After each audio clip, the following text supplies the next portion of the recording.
एक तरफ यूपी में मनाही के बावजूद सड़क पर नमाज पढ़ने की चुनौती देते मौलाना, मेरा देश है यार, मैं कहीं पे भी खड़े होकर नमाज पढ़ूंगा और देखूंगा कि मुझे नमाज पढ़ने से कौन रोकेगा। दूसरी ओर खुलेआम तलवार बांटकर तेवर दिखा रहे बीजेपी सांसद। आज सनातन धर्म पर चौतरफा हमला हो रहा है। हमारे धर्म पर पथराव होता है कि नहीं होता है? सच्चाई है कि आज भी हो। और रामनवमी से पहले सनातन पर संकट की बात करने वाले सांसद का पूरा नाम है मनीष जायसवाल। पथराव किया है, कभी किसी धर्म पर पथराव किया है? सच्चाई है कि आज भी हो रहा है हमारे धर्म पर पथराव। सबसे पहले बात इन्हीं की करते हैं, झारखंड के हजारीबाग से सांसद मनीष जायसवाल की, जिन्होंने रामनवमी से पहले अपने लोकसभा क्षेत्र हजारीबाग में एक अभियान के तहत अस्त्र शस्त्र वितरण कार्यक्रम शुरू कर दिया। जगह जगह तंबू लगाकर तलवारें और लाठियां बांट डाली, ये कहते हुए कि हिंदू खतरे में है और नई पीढ़ी के नौजवानों को भी ये खतरा भांप लेना चाहिए। तो हम अपने धर्म के प्रति जागरूकता लाने की जरूरत है। हमको हमारे बाप दादा ने जो सिखाया, हमने जो देखा, अब हमारा कर्तव्य बनता है कि हमारा बाल बच्चा वो चीज भी देखे, वही चीज सीखे, तभी सनातन धर्म हमारा आगे बढ़ेगा। तो ये जो अस्त्र शस्त्र का जो परंपरा हमारा रहा है, ये बढ़े, इसके लिए हम लोगों ने प्रयास किया और आज सभी अखाड़ों को जो है हम लोग ये दंड और तलवार भेंट करने के लिए आए हैं, इस आशा और विश्वास के साथ कि अभी रामनवमी में 7-8 दिन है।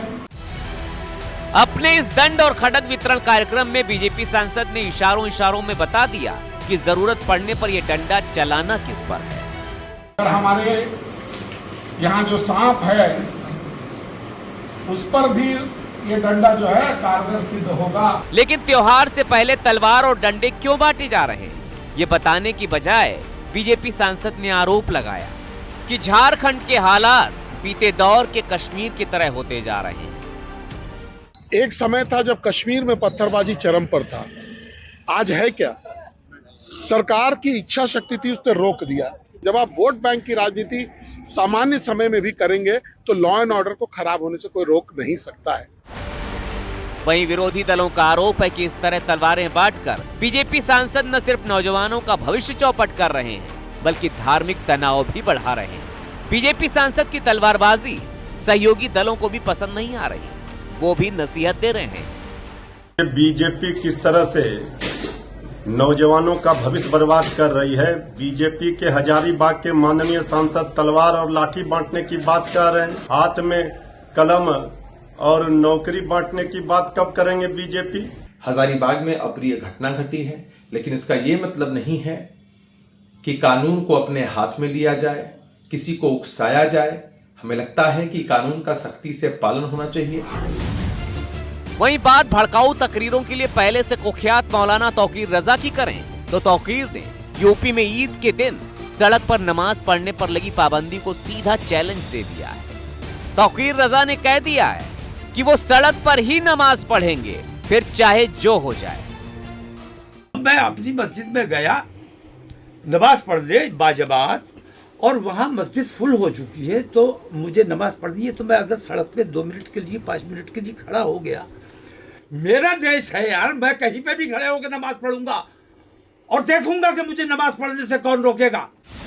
हालांकि यूपी सरकार की ओर से पहले ही निर्देश जारी कर दिए गए हैं कि ईद के मौके पर होने वाली नमाज सड़कों की बजाय सिर्फ मस्जिदों और ईदगाह में होगी, जबकि आदेश का पालन करवाने के लिए यूपी के तमाम शहरों में प्रशासन और पुलिस मुस्तैद है।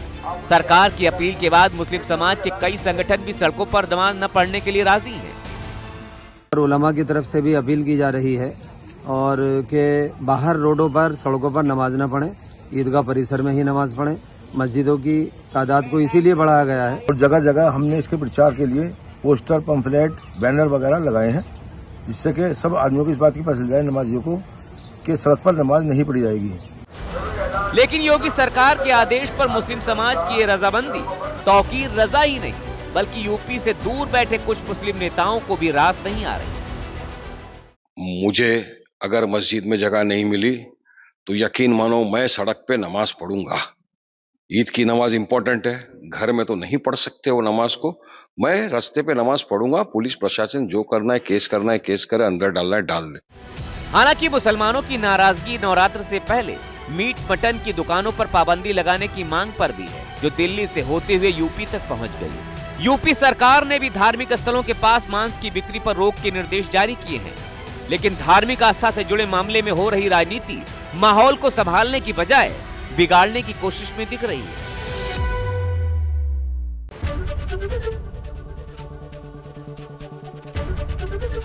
एबीपी गंगा, खबर आपकी, जुबान आपकी।